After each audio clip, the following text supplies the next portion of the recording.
মা, বলছিলাম যে কালকে সকালে আমার পড়া আছে, তুমি কি আমাকে সকাল 8টার মধ্যে ডেকে দেবে? আচ্ছা ঠিক আছে, দিবনে ডেকে। মনে থাকে জানো, ভুলো না কিন্তু, আবার সকাল 8টার দিকে ডেকে দেবে। আরে হ্যাঁ বাবা, মনে থাকবে, যা তুই এখন। ঠিক আছে, আমি ঘুমোতে গেলাম।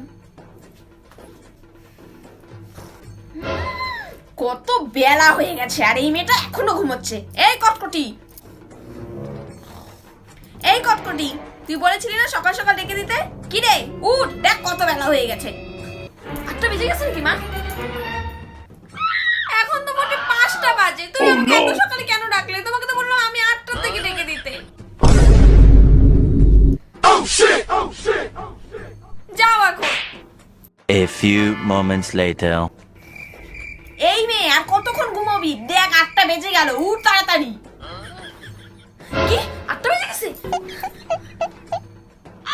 এখন তো মোটে 6:30 বাজে। তুমি কেন মিথ্যা কথা বলছো বলো তো মা? যাও, আমাকে ঘুমাতে দাও। ঠিক আছে, তোর যত ইচ্ছে তুই ঘুমা, আর আমি ডাক্তার আসবো না, বলে দিলাম।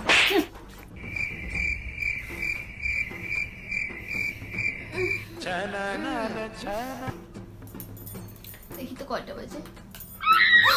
10টা বেজে গেছে। মা, তোমাকে না বলছিলাম আমি আমাকে 8টার মধ্যে ডাইকে দিতে? কেন, আমি তো বলেছিলামই আমি আর ডাক্তার আসতে পারবো না। দেখ এখন তুই কি করবি।